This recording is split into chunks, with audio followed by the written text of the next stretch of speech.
that the people who touched the right gate, it wasn't that they were banished from going to the left gate or buying these capsules. It was that they never wanted to again.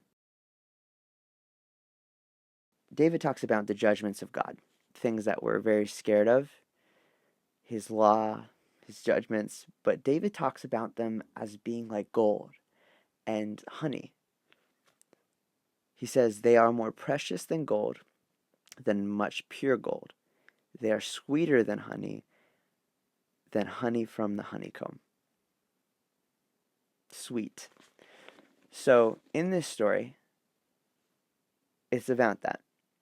The story is based off of flavors and smells, and discovering something so much more real and sweet, and so that we can't really go back to the things we used to before.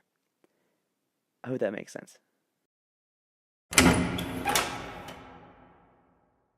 All right, the story of the hand in the gate is about trying to escape. At least that's what the beginning is. But at the end, there's a little bit of a twist. We're going to set it in an old-timey scene because stories that are from a long time ago always seem to be more interesting to me.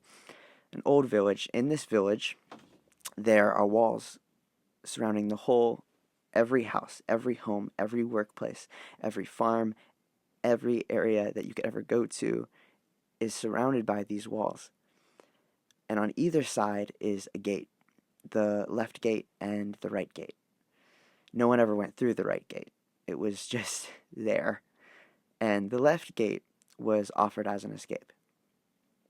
The reason why there are gates is not because the village is bad, but because there is no airflow through the village.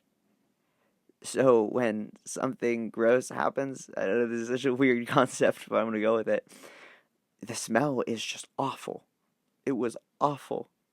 Because whenever someone would use the bathroom or the sewage or the cows, nothing could escape.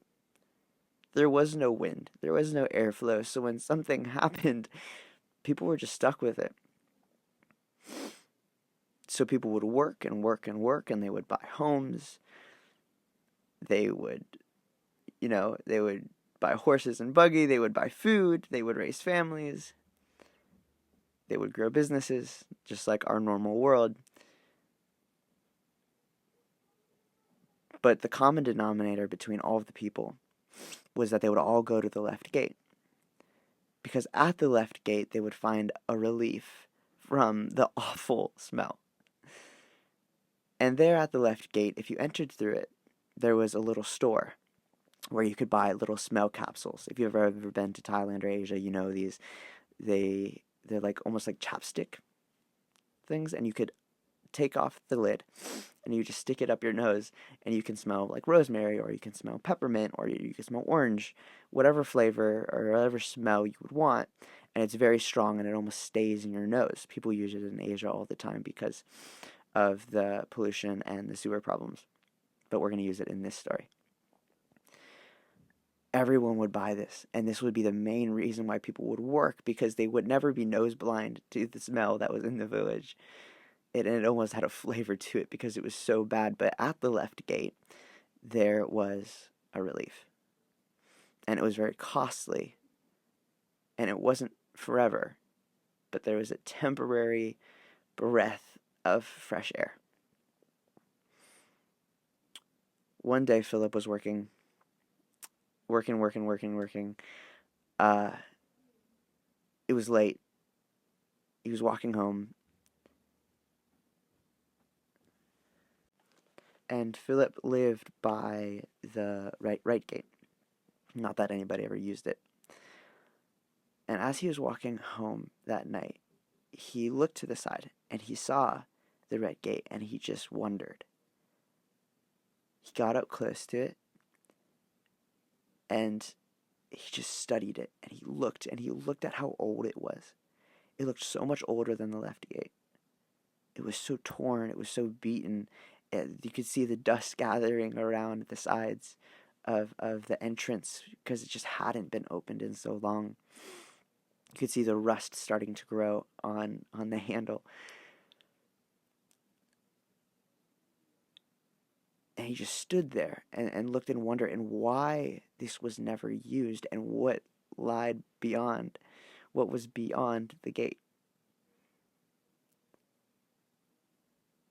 Because there were so many rumors about it.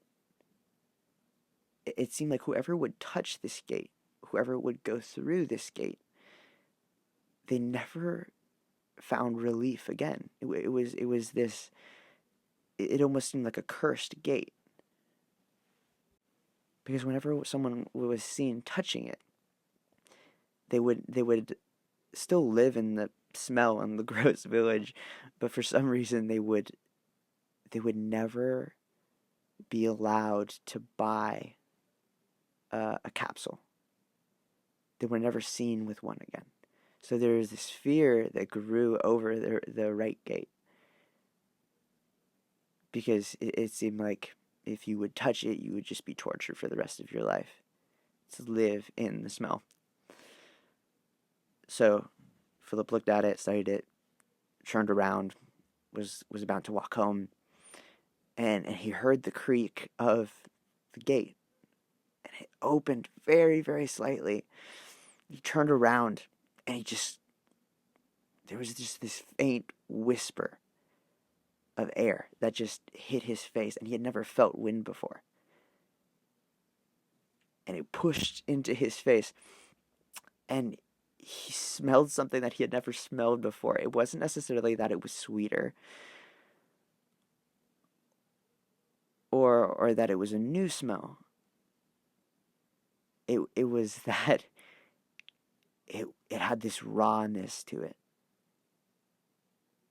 And it was just a whisper. It was just this faint, it wasn't even a strong smell, but it was real. And then the gate closed. And he turned around, walked home. The next day he went about as usual, working with everybody else. At the end of the day, they all went to the left gate and to get the capsules, and Philip went up and he started to smell. He could start to smell it from everybody else. Everybody was opening up their capsules trying to find relief, and Philip started to become sick. Throughout his whole life he had been using these and it was fine, but for some reason now that what the left gate offered seemed so artificial, and he just couldn't. And at that moment it hit Philip that the people who touched the right gate, it wasn't that they were banished or banned from going to the left gate or buying these capsules. It was that they never wanted to again. Whoever went to the right gate found a glimpse of something, and they were immune from the desire that the left gate had to offer, because it seemed sickening to them. What used to be so sweet, what used to offer so much pleasure, just seemed fake.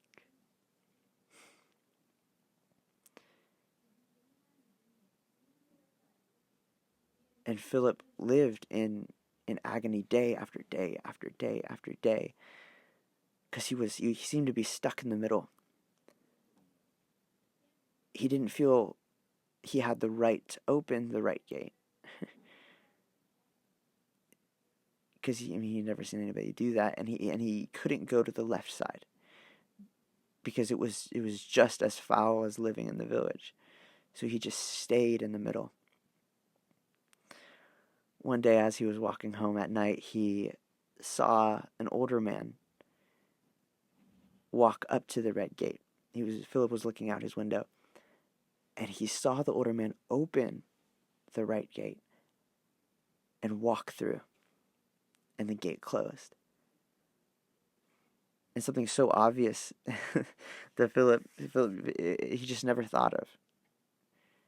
He could just leave it all behind. just see what the right gate had to offer. So he went to the right gate right after that old man opened up the door and just got blasted by the wind. And his lungs, it seemed like he had never breathed before. And he found true relief. And it wasn't just a whisper this time of air. It was surrounding him. It was engulfing him. He was in the new. He was able to live in relief. He's not trying to escape anything anymore. He just abided in it. And as he walked through and he was about to close the right gate, he got, this time it was opposite, he got a whiff of the air from the village.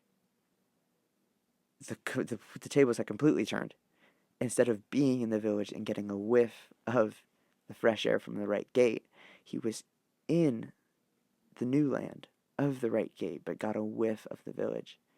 And he realized what he used to be like all those years.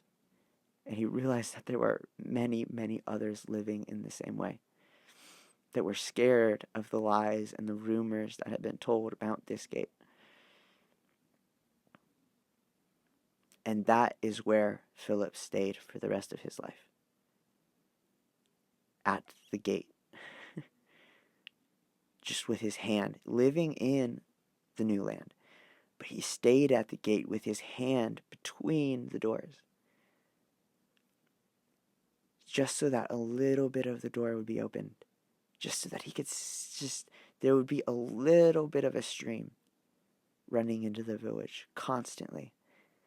And Philip gave his life so that many others would just get a glimpse, would just get a whiff, a little bit of real relief.